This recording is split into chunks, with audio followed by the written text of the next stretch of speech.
Laki, kilala ka pa naman niya kapag pupunta ka dito? Nagpapakilala po ko minsan po ako. At Ay, mahirap grabe. baga po at nagkakaroon po ako po yung asawa po niya. Gaano kahirap na yung pakiramdam na nakikita mo yung papa mo ganito? Ay, mahirap po talaga. Kaya pinagdadasal ko na lang na sana po si Papa po ay gumaling. Pwede, parang ang hirap ng papa, kayo sa sitwasyon ni papa mo na wala man lang siyang kakwentuhan dito. Ano rin po siya, tumulog naman din po siya ng tumulog. Ay, pag nasa amin naman po kaya siya, na ano rin po kaya ako ay. Baka po kung makakalimot na naman po siya. Kung ano na naman po, hinabol pa ako niya ng bato po ay. Ay, ganun. Na pinagkamalan pa ako po si Mama. So, magandang araw po sa lahat ng mga manonood dito sa channel ni Commander ni Marcos. At dahil nga po sa kadahilanan na si Commander ay hindi pa sa ngayon pwede talaga sa mga mission, siya ay talagang bed rest lang talaga dahil sa nararamdaman niya. So, kaya kami ang nandito para puntahan yung kanyang mga beneficiary para na sa ganun ay hindi rin mapabayaan ni Commander yung tulong na dapat ibibigay niya ay kami na muna magdadala. Kaya ngayong araw samahan niyo kami dito kami sa anak ni Tatay, anong pangalan nun? Limot ko kasi yung pangalan, basta itatanong natin. Nandito si ate, ang kilala ko lang yung anak niya si Ate Isabel, andi dito siya nakatira. So tingnan natin kung nandito at magpapasama tayo sa kanyang tatay. Tara. Grabe din yung bahay ni Ate Isabel. Ang tindi rin. Grabe. Tapo. Ay, gandang araw kuya. Nandiyan po si Ate Isabel? Ito po, nagkakain. Nagkakain pa. O, sige po, salamat. Tinan yung tahanan din nila Ate Isabel. Oh. Grabe din. Magandang araw Ate Isabel. Busy ka po ba ngayon? Busy ka ba ngayong araw? Marami kang gawa ngayon? Naglalaba lang naman po. Kung pwede ka sana naming mabala saglit lang, mapasama sana kami kay papa mo. Kung okay lang sa'yo. Tsaka sa mister mo, kung okay lang. Okay lang ba? Opo. Ay, okay lang kuya? Magpasama kami saglit sa papa niya? Okay, sige. Salamat at pumayag si kuya, mister ni Ate Isabel. Pero hayaan mo na natin. Magkain ka muna Ate Isabel na maayos ha. Huwag mong madaliin yung pagkain mo. Antayin natin si Ate Isabel matapos kumain. Tapos, diretso na tayo doon kay tatay para nang sa ganun ay. Sa tatay kasi hindi po sa base sa nakita namin habang kinakausap siya ni Commander. Hindi na siya makabigkas ng ayos. Tapos, yun nga, yung makakalimutin siya, nakita nyo naman sa vlog, makakalimutin siya, kumbaga, dahil nga sa naging problema sa utak niya. Nakita nyo, umiiyak pa nga sa sobrang sakit ng utak niya. So, halimbawa ngayon, pumunta tayo, kinabukasan, hindi na naman tayo kilala. Parang ganun, kaya kailangan kasama natin si Ate Isabel para makausap natin ng maayos. No? At inaantay lang natin na, ang alam ko, inaantay ni Commander yung reseta para makuha yung gamot na para sa utak kaya tayo ni tatay. At gustong gusto din ni Commander mapacheck up si tatay para na sa ganun nga naman malaman pa kung ano pa yung pwedeng solusyon dun sa kanyang nararamdaman. Mali natin may bagong gamot na kailangang inumin, na kailangang i-take niya, o malalaman. Okay, antay lang natin at magbiyahe tayo papunta naman doon sa kanyang tatay. Dito na kami ni na Ate Isabel sa bahay ni papa niya. Tara. Nandito si tatay o nakaduyan. Tay! Kilala kaya tayo ni tatay? Tay! Ano naman po kayo niyan? Magandang araw ho! Magandang araw daw, Papa. Magandang araw tay! Ha? Taga DSWD po kami. DSWD daw po sila. Isasama na po namin kay tay. Biro lang tay, biro lang, huwag kami iyak. Joke lang. Kami po ay, kilala mo pa si Commander, si Alma, kilala mo pa? Tawad na yan, kuya. Tanda mo pa, hindi na? Tanda mo pa daw, Papa, yung nagpunta dito sa ate? Yung napunta sa iyo dito, yung babae. Wala. Kilala, pero tanda mo? Wala. Tanda mo, hindi niya alam. Okay. Wala man napunta dito? Dito. Tawad na po yung kuya. Limot na niya, ano? Okay. So, kahapon pala galing ka dito, ate? Opo. Lagay ko itong microphone dyan sa'yo.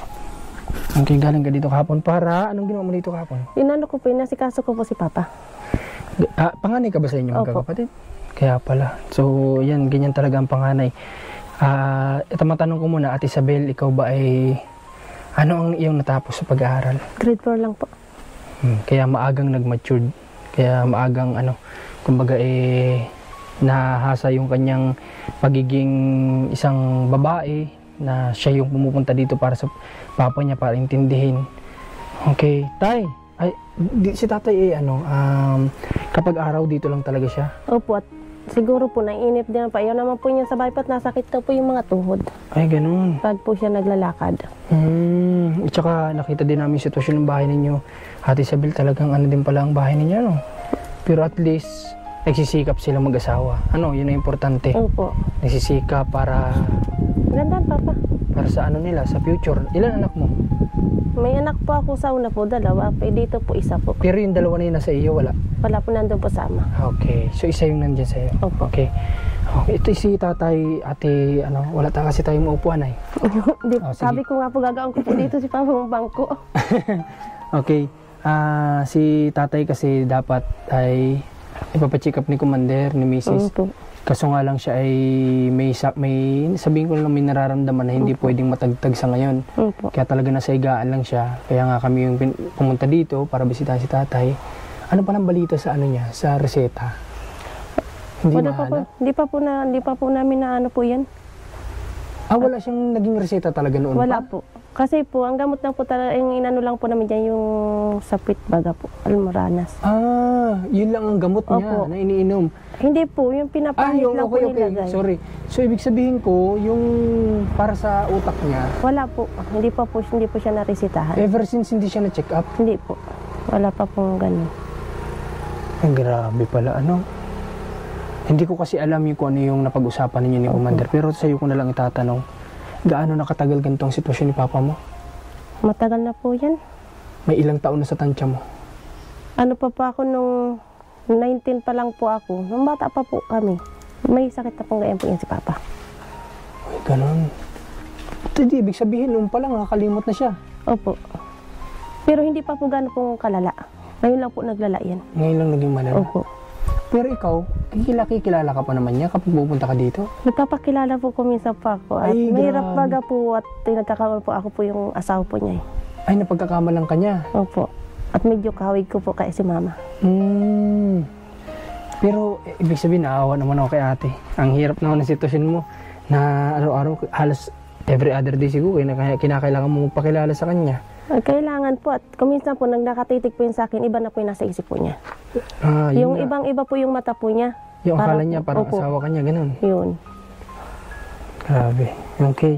So, sa sinabi ni Ate Isabel, parang ako yung naawa sa kanya na, alam mo yun, yung papa mo, na every time na lang magpapakilala ka sa kanya na ako yung anak mo, ganyan. Kapag sinabi mo naman, naunawaan na niya. Naano na po niya. Tapos tinatanong ko po kung ano pangalan ko. Nasabi na po niya, ikaw si Isabel. Ikaw po, anak mo po ako. Pinapaliwanag mo na Opo. maayos. Bali, Ate Isabel, ilang pala kayo magkakapatid? 6 po. Wow, ilan na may asawa sa inyo? Ano po, 4 po may asawa. 2 na lang ang hindi. Opo. Ibig sabihin, yung bata na nakita kong kasama dito ni Yun Commander, po, isa yun. kabunsuan po. Yung sumunod sa kanya, nasaan? Nasa, ano po, nasa Alabang po, nagtatrabaho. Wow, Siyempre ilang taon na?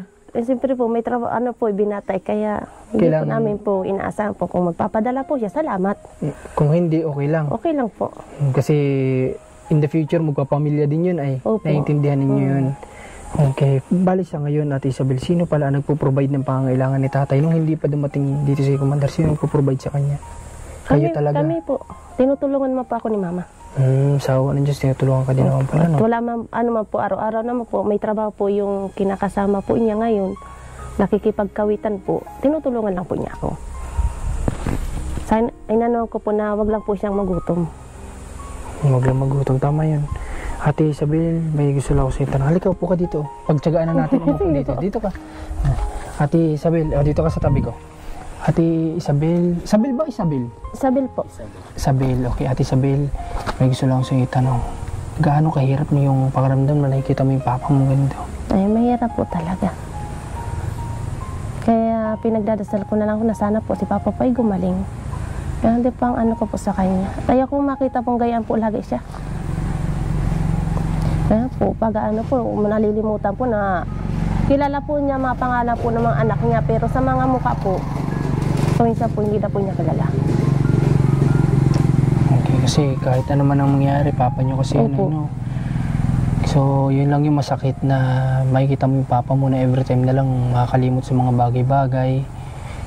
Paano pala Ate Isabel yung kagaya niya, nabanggit mo kanina, paano pagliligo siya, ganyan? Ano po, pinupuntahan ko po yan dito. Sinasabi ko, papaligo ka na. Ito, samahan na kita. Ginagayakan ko na po siya ng susutin po niya. Dala-dala ko na po siya yan. dinadala? Diyan lang po sa ilog po dyan. Yung nadadaanan natin dyan Apo. kanina. Okay, sa ilog pala siya pinapaliguan. Inaano ko na po siya. Ate Isabel, as soon as possible, dapat ma-check up yung papa mo, no? Opo. Para maresitahan siya ng para sa utak niya. Hindi ko lang alam kung ano, isi-CT scan siguro yan, marahil. Ewan ko lang din po kung Sa tingin ko ganun kapag related sa utak yan, isi-CT scan yan. Hindi ko alam kung nadadala ba sa x-ray ang ganyan. Alam ko x-ray sa buto ay. Okay. So CT scan yan talaga, ano? Hayaan mo at kung si Commander ay hindi pa okay at dalawa naman kami, hindi kami ang sasama kay tatay. Ano? At kung pwede, kung may oras ka lang naman, di sama mo din kami. Opo. Ha? Para na sa ganun, pag may itatanong yung ano, di namin kasi alam kung may mga itatanong para malaman kung saan nagsimula, ganyan. May makakasagot dun sa ano. Opo. Okay, basta maglalaan tayo ng oras, araw, para kay papa mo, no? Opo. Okay. Pwede, parang ang hirap ng papa, kayo sa sitwasyon ni papa mo na wala man lang siyang kakwentuhan dito. Ano rin po ko siya, tumulog naman din po siya ng tumulog. Ay, pag nasa amin naman po kaya siya, na ano rin po kaya ako ay. Baka po kung makalimot na naman po siya.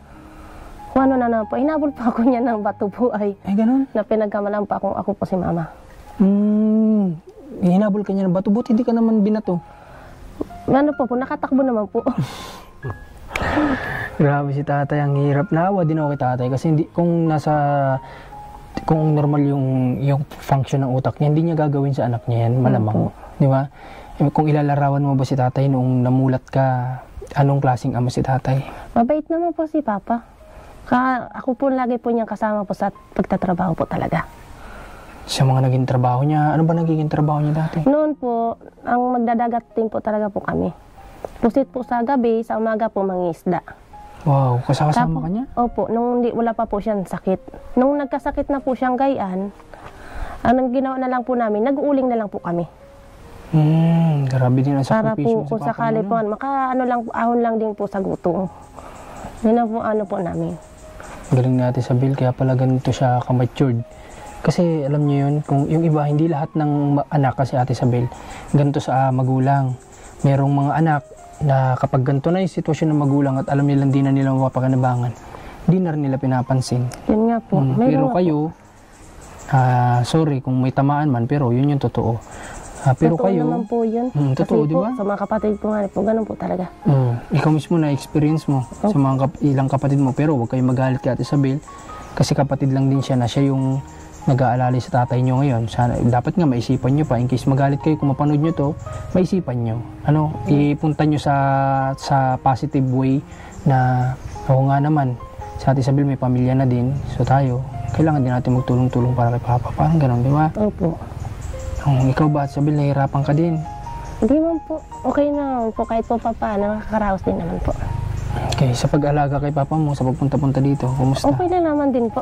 Okay lang naman. Pag pupunta ka ba dito, nagmamotor ka? Kuminsan po motor, kuminsan po nalakad na lang po. Layo nito. Malayo po ito, mga kababayan din. Kung lalakarin nito ay may ilang minuto din to kasi kami nga nakamotor, di ba? So, alam namin kung gaano kalayo. Okay, so Ate Isabel, sa ngayon, may pinapadala si Commander kasi kay Papa mo. Hindi ko lang alam kung nakakapagluto ba siya? Hindi na. Hindi na po. Sinubukan po namin dito na sabi ko po, magluto po siya. Sabi po niya marunong. Ay, hindi po nagluto.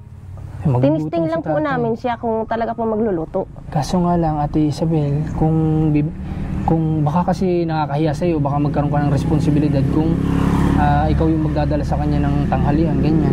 Wala naman po problema po. Okay lang? Opo. Sige, dapat pala itong bigas binaba natin kay Ate Isabel. Doon natin ibababa ito para si Ate Isabel na sasakupin na lang niya, si Papa niya. Tapos, kung may groceries tayong dadalhin dito, papadala ni Commander, doon din natin ididiretso para si Ate Isabel ang bahala doon, no?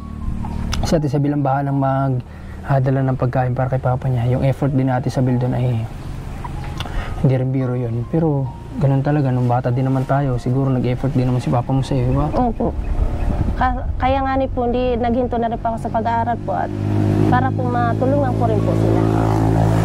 Ibig sabihin, Gustong-gusto mo mag-aaral noon. Opo. Kaso sinakripisyo mo lang para matulungan mo si papa mo. Opo. Tay, kilala mo ba itong kasama ko? Ha? Kilala mo siya? Sino ito? Sabil. Kilala ni tatay ngayon. Panganay kong anak yan eh.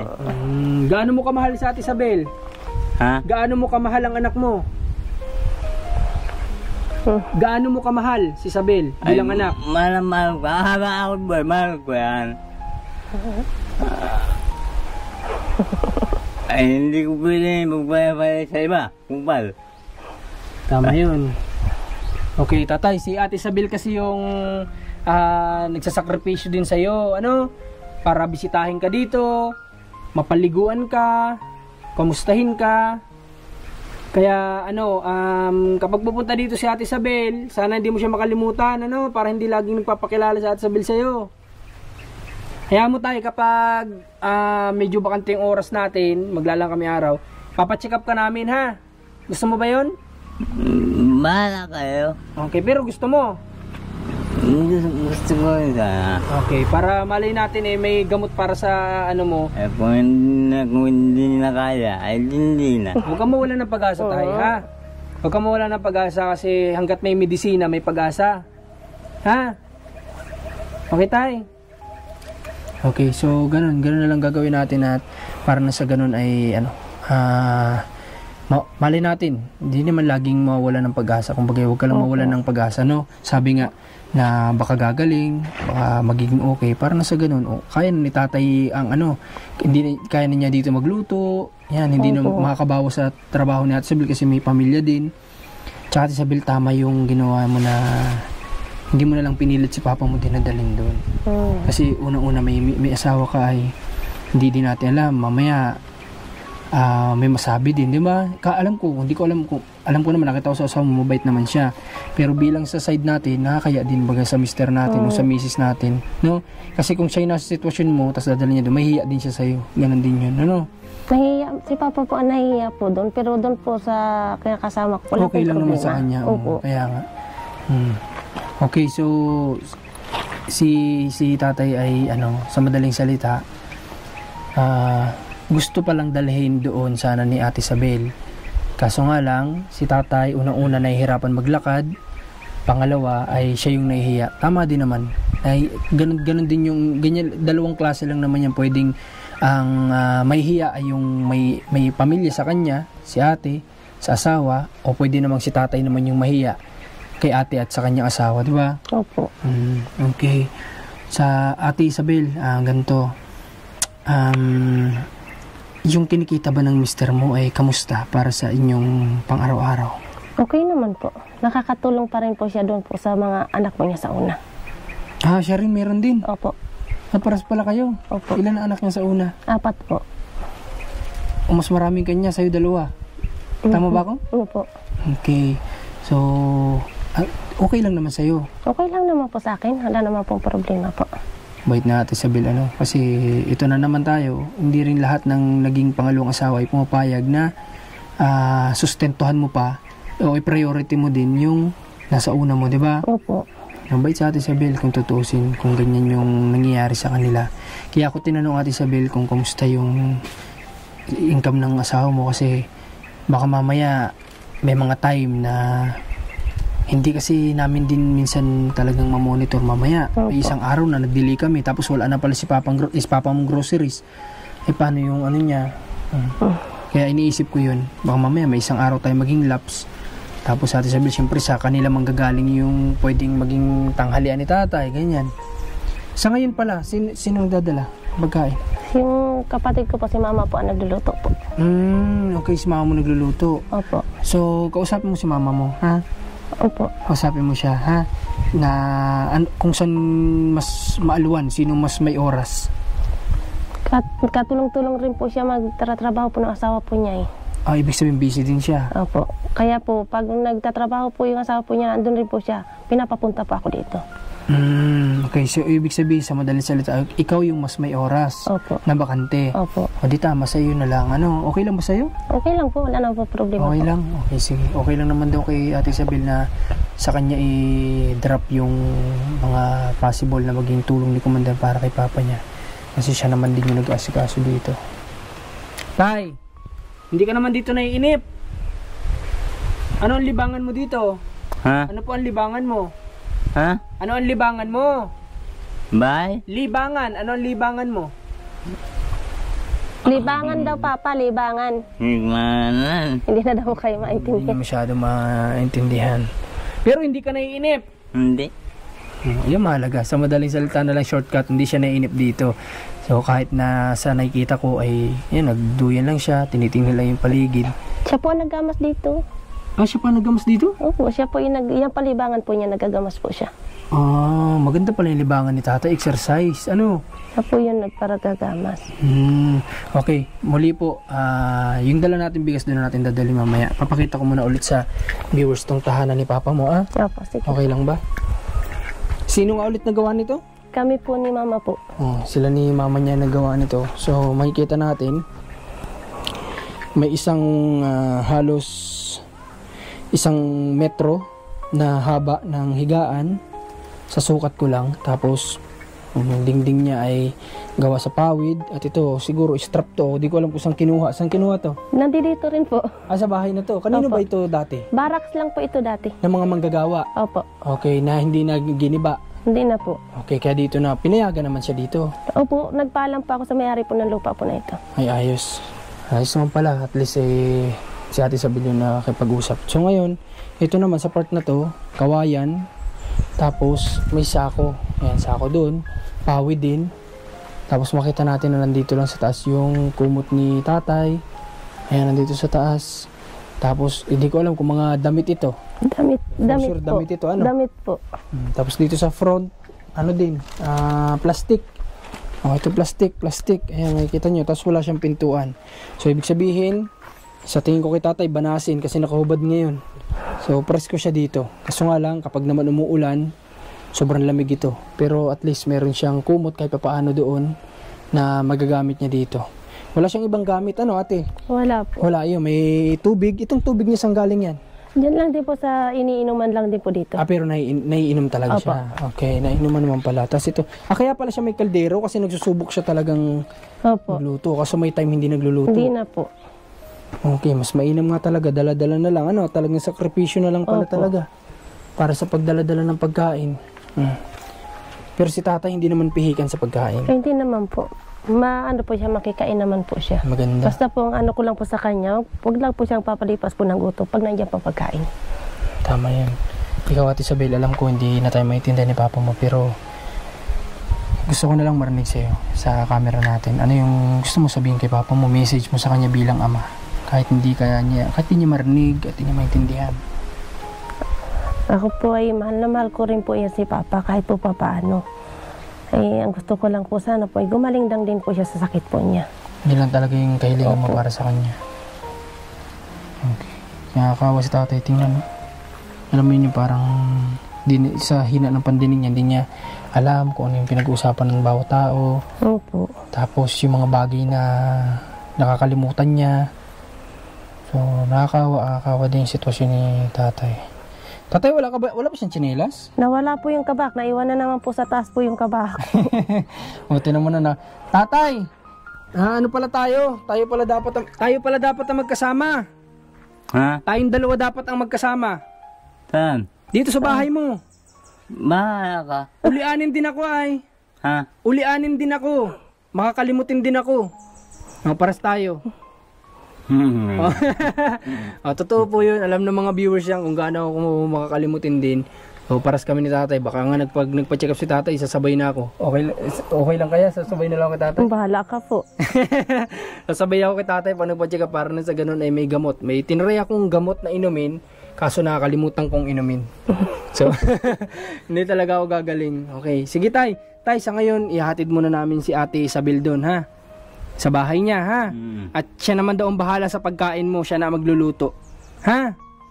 Okay lang ba sa'yo? Masarap yan magluto si Ate Isabel. Oh, masaya ka naman na binibisita ka ng anak mo. Masaya ka naman na binibisita ka ng anak mo. Okay. So sige. Maganda din si tatay naglalakad-lakad ko minsan para sa ganun yung ano nga ulit yung naging sitwasyon niyo? Bakit nahirapan siya maglakad? Stroke?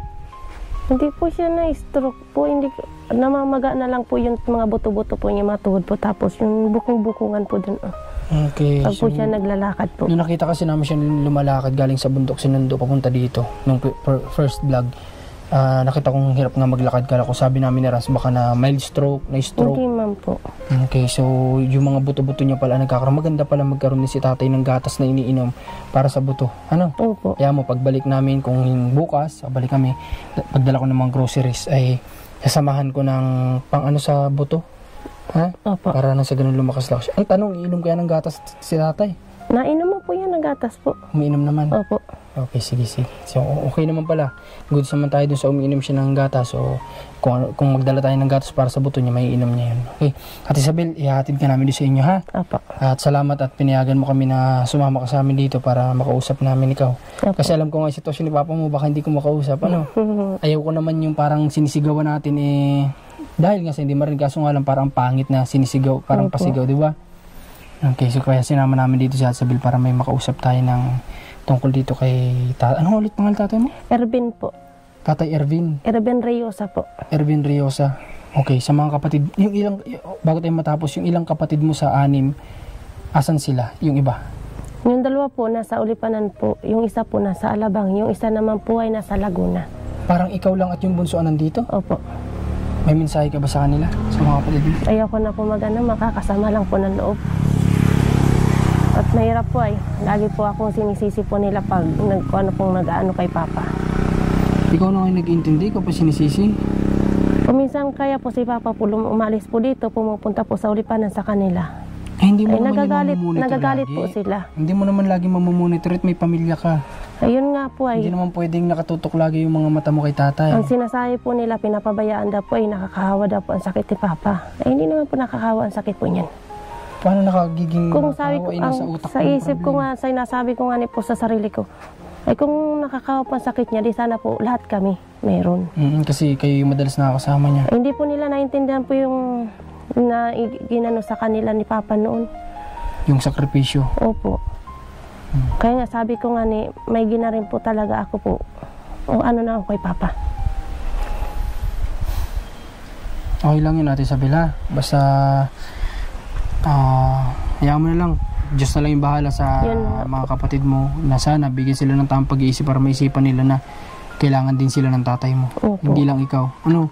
At di lang naman po ako yung anak ko. Totoo. Hindi lang ikaw yung inalagaan ng mga bata pa. Di ba? Opo. Lahat kayo nagsakripisyo din si Papa nyo.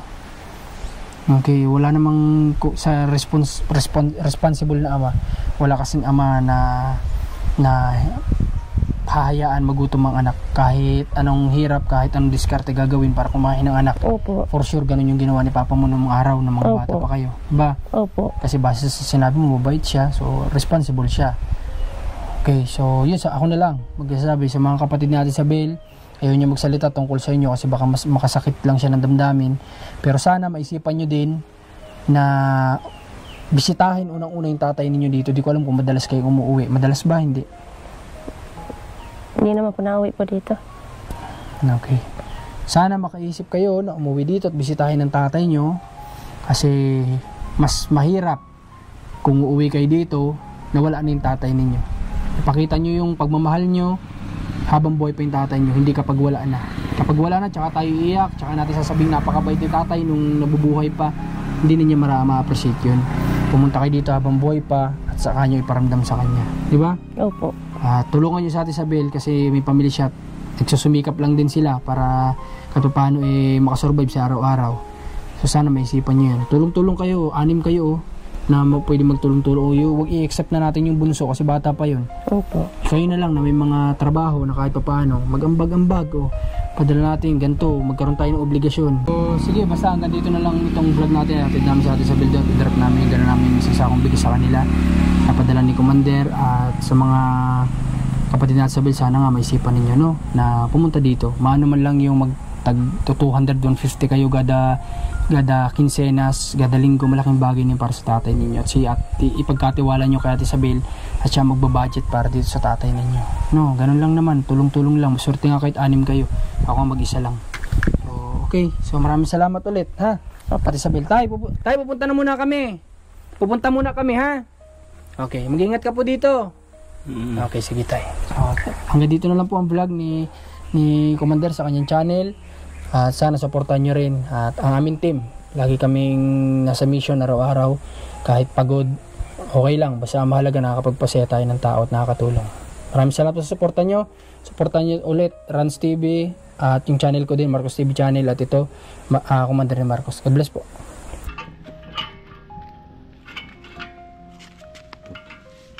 Oh, ito na yung bigas, ibaba na ni Rans dito.